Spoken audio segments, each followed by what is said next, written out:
ఓం శ్రీరామచంద్ర పరబ్రహ్మణే నమః. ఓం నమో వశిష్ఠ విశ్వామిత్ర వ్యాస వాల్మీకి సుఖాదిభ్యః. ఓం శుక్లాంబరధరం విష్ణుం శశివర్ణం చతుర్భుజం ప్రసన్నవదనం ధ్యాయేత్ సర్వవిఘ్నోపశాంతయే.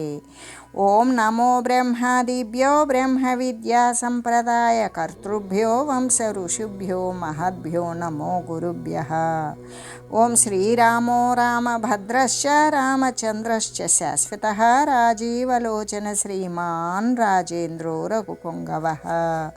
శ్రీ యోగవాసిష్టము నిర్వాణ ప్రకరణము ఉత్తరార్ధము.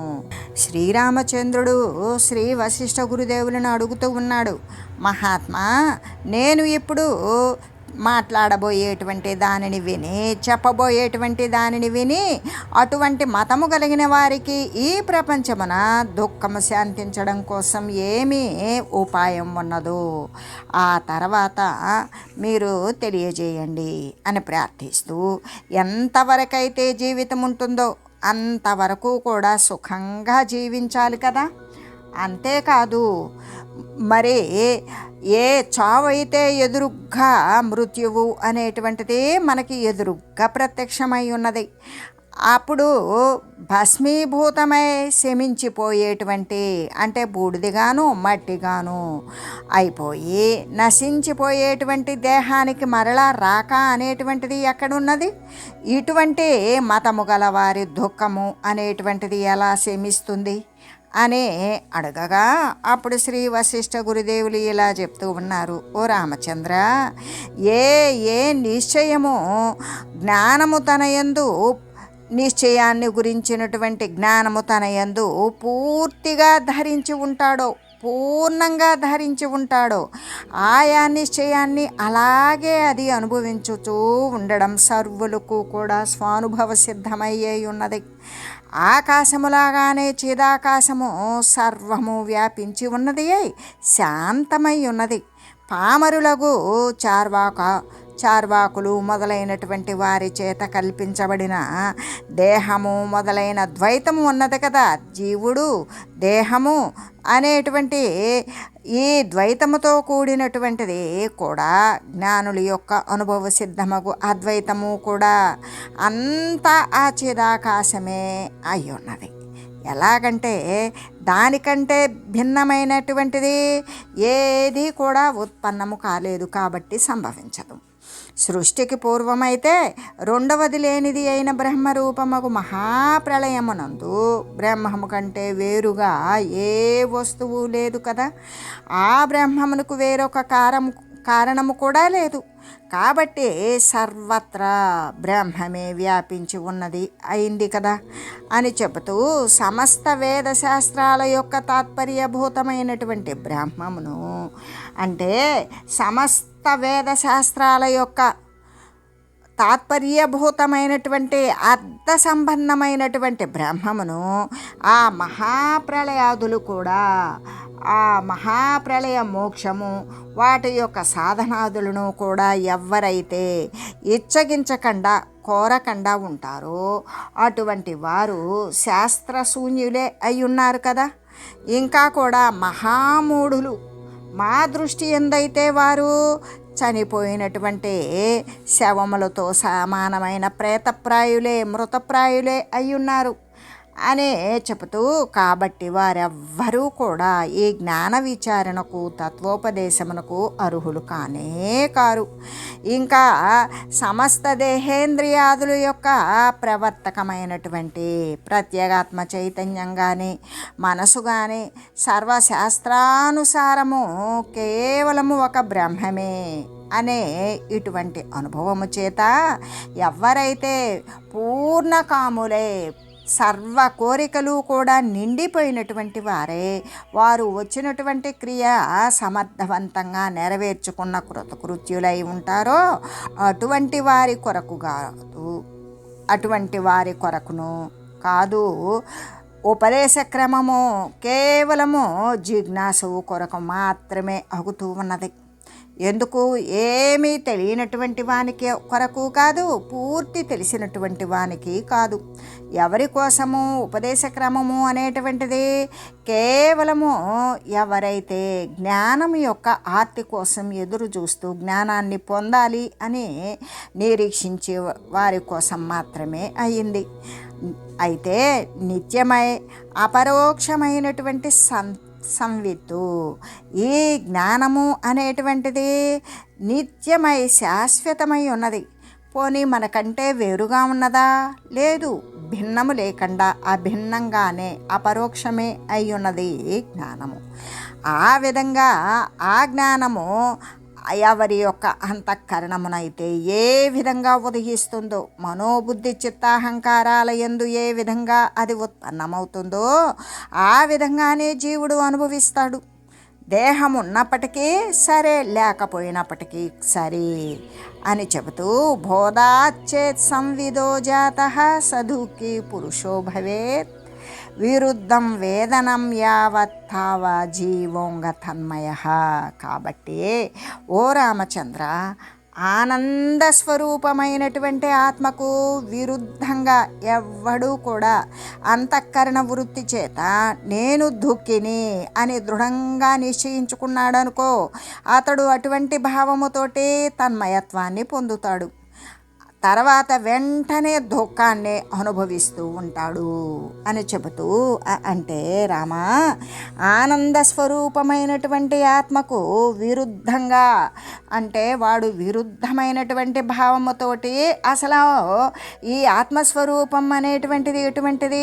అఖండమైన ఆనంద స్వరూపమైనదే ఆత్మ.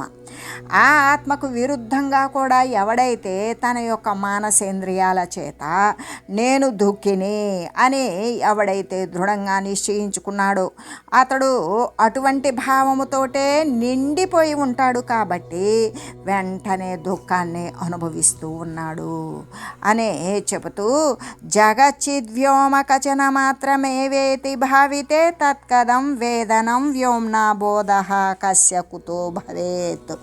జగత్తు చిదాకాశ మాత్రము యొక్క, అంటే ఈ జగత్తు చిదాకాశం యొక్క స్ఫురణ మాత్రమే అయి ఉన్నది. చిదాకాశమే జగత్తులాగా కనబడుతూ ఉన్నది అని ఎవరైతే ఇట్లా దృఢంగా నిశ్చయించారో, కూటస్థమై ఉండి రెండవది లేనిది అయి ఉండి ఆ చిదాకాశము వలన ఇక దుఃఖానుభవము అనేటువంటిది ఎవనికి ఎలా కలుగుతుంది? కలగదు కదా. ఈ జగత్తు నిరతిశయానంద రూపమైనటువంటి చిదాకాశం యొక్క స్ఫురణ మాత్రమే. అంటే ఆ చిదాకాశమే జగత్తులా కనిపిస్తూ ఉన్నది మాత్రమే. కానీ అనేటువంటి దృఢభావన చేత ఇక అటువంటి ఏ వికారాలు లేని, ఏ మార్పులు చెందనటువంటి ఆ చిదాకాశము చేత దుఃఖాదుల యొక్క అనుభవం ఎవరికి, ఎట్లు, ఎక్కడ, ఎట్లా కలుగుతుంది అంటే అది ఎవ్వరికీ కూడా కలుగనేరదు కదా. నకానిచిత్ ప్రధావంతి ఏకనిశ్చయ సంవిదాం పుంసాం సుఖాని దుఃఖాని రజాంసి నభసామివ. ఆకాశాన్ని ధూళి అంటుతుందా? అంటలేదు. ఖాళీని ఏ ధూళి అయినా, ఏ దుమ్ము అయినా ఎలా అంటగలదు? అంటలేదు. అలాగే ఏకమై ఉన్నటువంటి, అంటే జ్ఞానము అనేటువంటిది ఏకమై ఉన్నది. అంటే అదే కదా చైతన్యము లేకపోతే జ్ఞానము అని చెప్పబడుతుంది. కాబట్టి ఏకమైనటువంటి సంవిత్తు మాత్రమే ఉన్నది అనేటువంటి నిశ్చయం కలిగినటువంటి వారినైతే సుఖము కానీ దుఃఖము కానీ ఏవి కూడా అంటనేరవు. ఎలా అంటనేరవు? ఆకాశాన్ని ధూళి అంటనట్లుగానే ఇటువంటి కేవలము చైతన్యము మాత్రమే ఉన్నది అని నిశ్చయించే వారిని సుఖదుఖాలు అనేవి అంటుతాయా? అంటవు అని చెబుతూ, ఆకాశాన్ని దుమ్ము అంటనట్లుగానే ఏకమగు ఆత్మ యొక్క నిశ్చయము కలిగి ఉన్నటువంటి మనుజులను సుఖాలు దుఃఖాలు ఏవి కూడా స్పృశించడానికి సాధ్యం కాదు కదా అనే చెబుతూ, అంటే సంవిత్తు సత్యమైనప్పటికీ అసత్యమైనప్పటికీ అయితే అగుగాక. అంటే జ్ఞానము సత్యమైన అసత్యమైన అయితే అగుగాక. కానీ సత్పదార్థాల యొక్క అసత్పదార్థాల యొక్క అనుభవము ఏదైతే ఉన్నదో అది పిల్లల మొదలుకొని పెద్దల వరకు కూడా ఆబాల గోపాలము ప్రసిద్ధమై ఉన్నదో దానిని ఎవడైనా ఎట్లు కాదనగలుగుతాడు? కాదనలేడు కదా అని చెబుతూ, నదేహ పురుషో వాపి జీవోన్యవుపలభ్యతే సంవిత్ సర్వమిదం సాతు యథా వేత్తి తదా జగత్. దేహాత్మవాదుల దేహమున్నో సాంఖ్యుల పురుషుడున్నో అయితే ఈ మీమాంసకుల జీవుడును కూడా అట్టివే అగు తదితరములు కూడా ఈ జ్ఞానము కంటే వేరుగా ఒకంతైనా లభించడం లేదు కదా.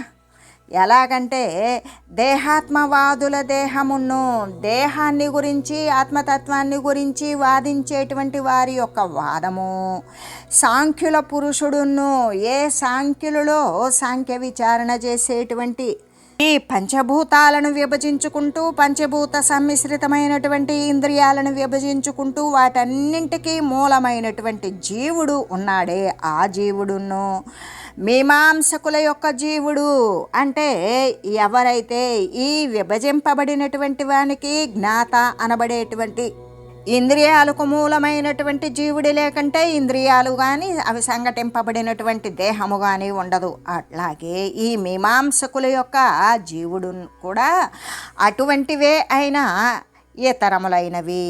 ఇవన్నీ కూడా ఈ జ్ఞానము కంటే వేరుగా ఒకంతైనా సరే ఉన్నదా అంటే ఎక్కడా ఏమీ లభించడం లేదు.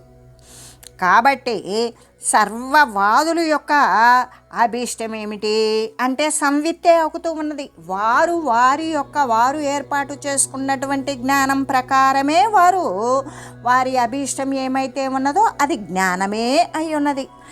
ఆ సంవిత్తు ఎట్లా ఎరుగుచూ ఉన్నదో అంటే ఆ జ్ఞానం ఏ విధంగా తెలియబడుచూ ఉన్నదో అలాగే ఈ జగత్తు యొక్క అనుభవము జీవునకు కలుగుతూ ఉన్నది కదా.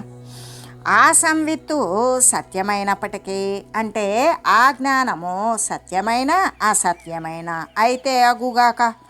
కానీ తన యొక్క కల్పనా మాత్రము చేత అదే స్వప్నమునందు పాతాళము, ఆకాశము, జలము, స్వర్గము మొదలైనటువంటివన్నిటి యందు కూడా ఈ యొక్క దేహము మొదలైన వాటిని అనుభవిస్తూనే ఉన్నది కదా. అంటే సంవిత్తు ఆ యొక్క వాదుల యొక్క దృష్టిని అనుసరించి ఈ జ్ఞానము దానిని గురించి వాదించేటువంటి వారి యొక్క దృష్టిని అనుసరించి సత్యమైనను అసత్యమైనను నిజమైన అబద్ధమైన అయితే అవుగాక. కానీ ఆత్మ అయితే మాత్రం సంవిన్మాత్రము అనే కదా చెప్పబడుతూ ఉన్నది. ఆ ఆత్మ దేనిని ఎలా నిశ్చయిస్తుందో అది నిఖముగా అట్లాగే సత్యమై కనబడుతూ ఉంటుంది. ప్రామాణ్యం సర్వశాస్త్రాణమేతేనైవ ప్రసిద్ధ్యతి సర్వసిద్ధాంత సిద్ధాంతాయేషయేవేతి మే మతి.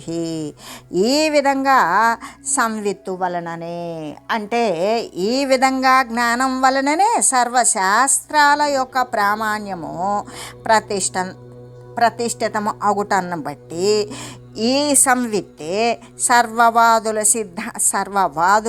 సిద్ధాంతాలను ఉపజీవింపచేయడం వలనను ఇంకా కూడా అదే సర్వులకు కూడా పురుషార్థ హేతువు అంటే పురుషార్థాలను పొందడానికి కారణం అవటం వలనను కూడా అటువంటి సంవిత్తు అద్వైతవాద సిద్ధాంతమే సర్వసిద్ధాంత శిరోమణి అని కదా నా అభిప్రాయము అనే చెబుతూ, ఎలాగంటే ఈ ఏకమైనటువంటి సర్వ వ్యాపకంగా ఉన్నటువంటిది ఈ ఒక్కటి అయిన ఆత్మే. ఈ ఒక్కటి అయిన ఆత్మ వలననే సమస్త శాస్త్రాల యొక్క ప్రమాణము రుజువు అనేది లెస్సగా సిద్ధిస్తూ ఉన్నది. ఇంకా కూడా ఈ అద్వైతాత్మవాద సిద్ధాంతమే అంటే రెండు లేనిది కేవలం ఏకరస మాత్రమైనది అనే సిద్ధాంతమే సమస్త సిద్ధాంతాల యొక్క కూడా సిద్ధాంతం అయి ఉన్నది. అయితే అలా సమస్త సిద్ధాంతాల యొక్క సిద్ధాంతము కూడా అయ్యున్నది అని నా నిశ్చయము అని అదే కదా చెప్తుంది. సర్వ సిద్ధాంత శిరోమణి, సర్వ సిద్ధాంతాలకు కూడా అది మణి వంటిది, శిరస్సును ధరించిన మణి వంటిది, అదే నా నిశ్చయము అని చెబుతూ, అంతేకాదు అవిద్య ఏదైతే ఉన్నదో అవిద్యయే అంటే అజ్ఞానమే సర్వవాదుల యొక్క జ్ఞానానికి అనుకూలంగా మార్పును పొందుతూ ఉంటుంది. ఏది మార్పును పొందేటువంటిది? కేవలము అవిద్యయే. అలా పరిణామాన్ని పొందినటువంటిది వారు వారి వారి నిశ్చయానుసారం వారు ఏ విధంగా నిశ్చయించుకుంటారో దానిని అనుసరించి అర్ధక్రియ యందు అదే ప్రవృత్తమవుతూ ఉంటుంది. అదే బోధితమైనప్పుడు, అదే దాని ప్రకారం తెలిసినప్పుడు ఇక నిష్కళంకమైన ఏ కళంకము లేని చిదాకాశము కలదియే మోక్ష ఫలభాగినియే అగుచూ ఉన్నది కదా. అంటే పవిత్ర దేశ కాలాదులందలి స్నానము, దానము, క్రియలు వాటి చేతను, రసాయనాల చేతను, మంత్రాల చేతను, ఔషధాది ద్రవ్యాల చేతను, కర్మశాస్త్రము చేతను, స్వర్గము, పశువులు, పుత్రాదుడు గురించినటువంటి కోరికల రూపంలో ఉన్నటువంటి భ్రమల చేత కూడా ఆ అవిద్య అనేటువంటిది దానితో తత్ప్రయుక్తమైనటువంటి దానితో కూడుకుని ఉన్నటువంటి విక్షేప జ్ఞానం ఏదైతే ఉంటుందో అవి ఆ విక్షేప సంవిత్తు కూడా ఎన్నడూ నశింపనేరవు. అంటే అది ఎలా నశిస్తుంది అంటే కేవలము ఆత్మజ్ఞానము చేతనే నశిస్తుంది. కానీ ఇక ఈ యొక్క పవిత్రమైన ప్రదేశాలను దర్శించడం, ఆ యొక్క పవిత్రమైనటువంటి సమయాలను నిర్ణయించుకోవడం, దాని ప్రకారమే పవిత్రమైన తీర్థాల యందు స్నానములు చేయడం, దానములు చేయడం మొదలైనటువంటి క్రియలను చేయడం, వాటి చేత కానీ ఇంకా రసాయనమైనటువంటి విషయాల చేత, మంత్రాల చేత, మందుల చేత, ద్రవ్యాల చేత, కర్మశాస్త్రాల చేత, వాటి చేతను స్వర్గమునందు పశువులు కావాలని, పుత్రుడు కావాలని, వాటిని గురించినటువంటి కోరిక రూపమైనటువంటి భ్రమల చేత ఆ అవిద్య అనేటువంటిది దానితో కూడుకుని ఉన్నటువంటి ఏ యొక్క అంటే విక్షేప సంవిత్తు ఏదైతే బాధించబడినటువంటి జ్ఞానము అనేటువంటిది ఎప్పుడైనా అది నశింపనేరుతుందా అంటే అవి ఎన్నడూ దేని చేత నశింపనేరవు. మరి ఎలా నశిస్తుంది అంటే కేవలం ఆత్మజ్ఞానము చేత మాత్రమే నశిస్తుంది ఈ భ్రమరూపమైనటువంటి విషయాలు అని చెబుతూ, ఆత్మజ్ఞానము చేత ఆ అవిద్య అనేటువంటిది సంపూర్ణంగా నశించిపోయి మరలా ఎప్పటికీ కూడా ఉదయించకుండానే ఉంటుంది. ఒకవేళ క్షణకాలము మళ్ళీ కూడా ఆవిర్భవించినట్లుగా ఉన్నప్పటికీ అప్పుడు ఆ జీవుని దుఃఖమిక ఎప్పుడు దేని చేత నశిస్తుంది అంటే ఆత్మజ్ఞానము చేత నశించిన అవిద్య మరలా ఎన్నటికీ ఉదయించదు అనే కదా భావము అని చెబుతూ, సంవిత్తే మనుష్యాదుల యొక్క జీవుడు ఏ జ్ఞానమైతే ఉన్నదో అదే మనుషుల యొక్క జీవత్వం. ఆ జీవుడే ఏ ప్రకారంగా దృఢంగా భావిస్తాడో ఆ ప్రకారంగానే సుఖవంతుడుగా కానీ దుఃఖవంతుడుగా కానీ అగుననటం నిశ్చయమే. ఎందుకంటే ఆ జ్ఞానమే మనుష్యులు మొదలైనటువంటి జీవరాశుల యొక్క జీవుడై ఉన్నాడు. ఆ జీవుడు ఏ ప్రకారంగా తన మనోభావన ప్రకారం ఏ విధంగా దృఢపడి భావిస్తాడో ఆ ప్రకారంగానే నేను సుఖముగా ఉన్నాను అని దృఢపడిన మనసుతో అన్నాడా, కొంత సమయానికి అతనికి సుఖమే అనుభవానికి వస్తుంది. అయితే నేను దుఃఖముతో ఉన్నాను, నాకు దుఃఖము తప్పదు అని దృఢపడి ఉన్నాడా, వాడు దుఃఖవంతుడుగా అవడమే. అంటే ఏది భావిస్తే ఆ ప్రకారంగానే సుఖవంతుడుగా కానీ దుఃఖవంతుడుగా కానీ అవుతాడు. అది దృఢమైనటువంటి భావమైనప్పుడు అలా అవడం అనేటువంటిది నిశ్చయం. సంవిచ్ఛేద స్థిత జ్ఞానం శరణం భవభేదనే నా నాస్తి చేత్తచ్చిలామూక మాంద్యమేవావశిష్యతే. ప్రత్యేగాత్మరూపమైనటువంటి సంవిత్తే యథార్థంగా కనుక తెలియబడినదనుకో, అలా తెలియబడినట్లయితే సంసార బంధనాన్ని ఛేదించి వేస్తుంది. కాబట్టి అదే మోక్షము చెందాలి అనుకునేటువంటి వారు అందరికీ కూడా, ముముక్షువులెల్లరికీ కూడా అది శరణ్యమే అయి ఉన్నది. అది లేకపోతే జగత్తునందు శిల వంటి మూకత్వము కూడా, అంటే జగత్తులో ఉన్నటువంటి ఏ శిల యొక్క శిల అంటే మాట్లాడుతుందా? మాట్లాడదు. అది మూకత్వంతో ఉన్నట్లుగానే అంధకారము జడత్వము మాత్రమే శేషించి ఉంటుంది కదా అనే చెబుతూ, ఎలాగంటే ప్రత్యేగాత్మ రూప చైతన్యము గనక ఎరుగబడినట్లయితే అది సంసార బంధనాన్ని ఛేదించి వేస్తుంది. కాబట్టి వివేకవంతులకి ఇదియే కదా శరణ్యమై ఉన్నది. ఆ ప్రత్యేగాత్మ ఎరుగబడనే లేదనుకో, అప్పుడు జీవునికి ఆ ప్రత్యేగాత్మ గురించి వానికి తెలియదు. అప్పుడు జీవునికి ఎలా ఉంటాడు? శిల వంటి మూగతనమే వస్తుంది. శిల మాట్లాడుతుందా? మాట్లాడదు.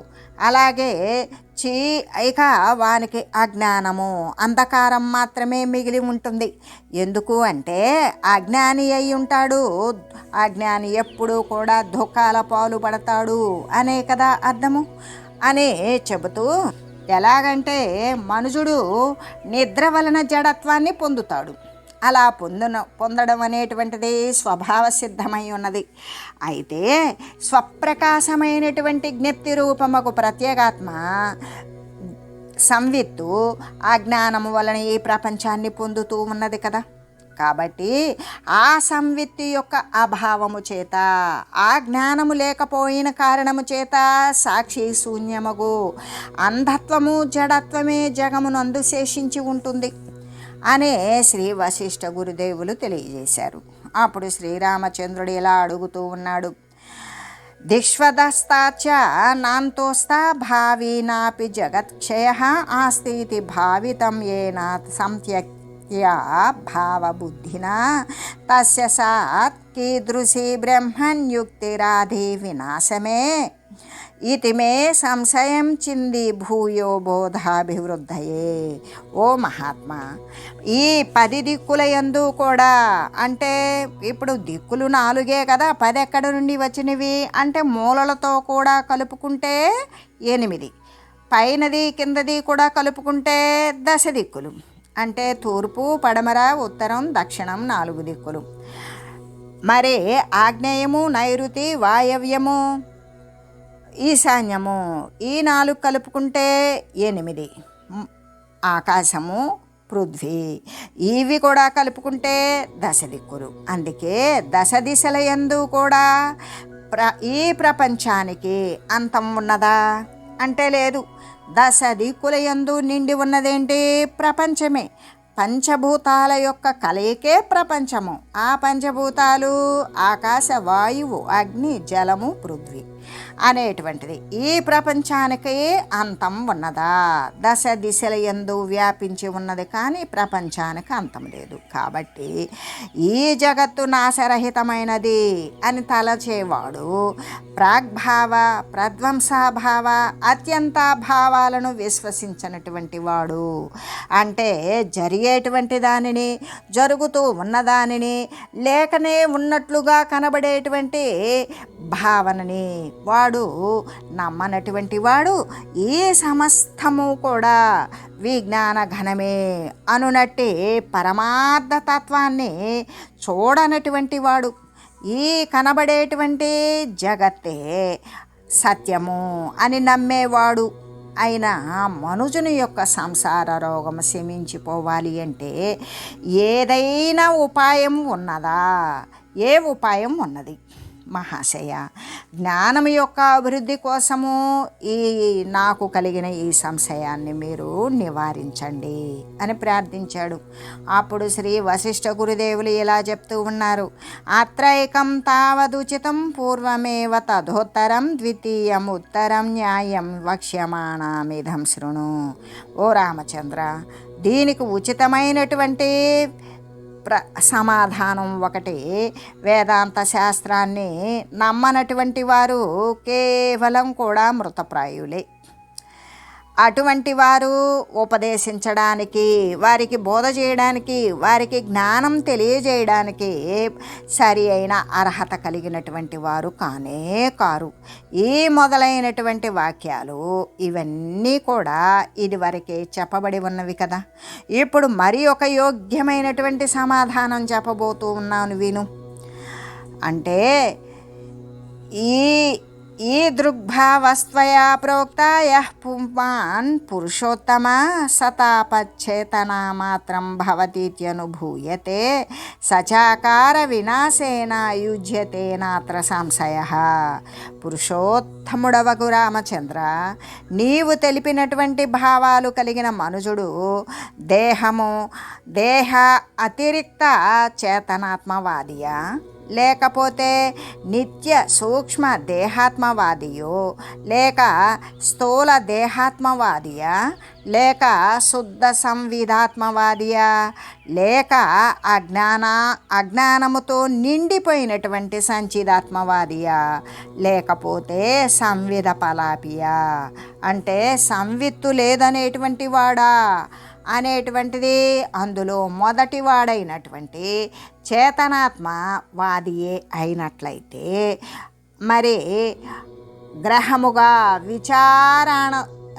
విచారణాదుల చేత అతడు ఆత్మతత్వాన్ని అనుభూతం చేసుకోగలుగుతాడు.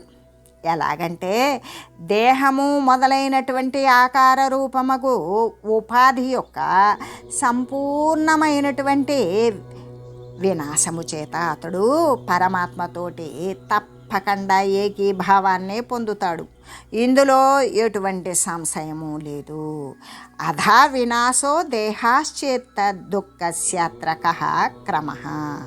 అంటే ఇక నిత్య అంటే శాశ్వతమైన సూక్ష్మమైన దేహాత్మవాదియే అయినట్లయితే నాశవంతమైనటువంటి అన్నమయ దేహమందు, అంటే ఈ యొక్క సర్వ ఇంద్రియాలు కలిపినదే కదా అన్నమయ దేహము అనేటువంటిది. ఆ అన్నమయ దేహమునందు ఆత్మబుద్ధి కనుక అది సత్యము అనేటువంటి బుద్ధి కలిగి ఉన్నట్లయితే మనుజునకు ఎల్లడలా కూడా వినాశ భయము చేత దుఃఖపడుతూనే ఉంటాడు. ఆ దుఃఖం ఉండే ఉంటుంది. కాబట్టి కానీ నాశరహితమైనటువంటి దాని యందలే ఆత్మత్వ బుద్ధి చేత ఇంకా దుఃఖ ప్రకరము అనేటువంటిది ఎక్కడ ఉంటుంది? కాబట్టి ఎలాగంటే నాశరహితమైన నాశమే లేనటువంటి దాని యందు ఆత్మత్వ బుద్ధి చేత వాడు ఆత్మబుద్ధినే కలిగి ఉన్నాడు. అది నాశరహితమైనది, ఆత్మయందే బుద్ధి ఉన్నది. అటువంటి దాని యందు అసలు దుఃఖ ప్రకరణము అనేటువంటిది ఉంటుందా? ఉండదు. కాబట్టి క్రమంగా అతడు కూడా ప్రబోధితుడవుతాడు, జ్ఞానవంతుడవుతాడు, వాస్తవతత్వాన్ని పొందగలుగుతాడు అనేటువంటి అర్థాన్ని స్ఫురింపజేస్తూ స్థూల దేహాత్మవాది అవయవ సహితమైనటువంటి పదార్థం నశిస్తుంది అనే న్యాయాన్ని విచారించలేడు. కానీ కాలక్రమంలో అటువంటి నాశనాన్ని గురించినటువంటి విచారణను కనుక చేసినట్లయితే అతనికి కూడా దేహము కంటే భిన్నమైనటువంటి చైతన్యమునందు వానికి సత్యబుద్ధి ఆత్మబుద్ధి కలుగుతుంది అనేటువంటి విషయం మాత్రము నిజమైనటువంటిది అని చెబుతూ శుద్ధ సంవిధాత్మవాది అయినటువంటి జీవన్ముక్తుడు, అంటే శుద్ధమైనటువంటి సంవిధాత్మవాది అయినటువంటి జీవించి ఉండగానే ముక్తత్వాన్ని పొందినటువంటి వాడు సర్వకాలముల యందు కూడా సర్వ ప్రదేశాల యందు కూడా లీలగా, అంటే లేనట్లుగానే జగత్తును గాంచుచూ ఉన్నప్పటికీ కూడా వాడు శరీరము వదిలిన తర్వాత విదేహముక్తుడు, అంటే ముక్తత్వాన్ని పొందుతాడు.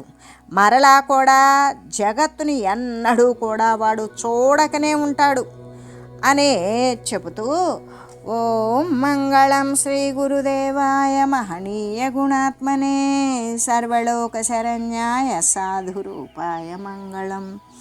ఓం మంగళం కోసలేంద్రాయ రామాయ రామభద్రాయ చక్రవర్తి తనూజాయ సార్వభౌమాయ జానకీ వల్లభాయ శ్రీరామచంద్రాయ మంగళం.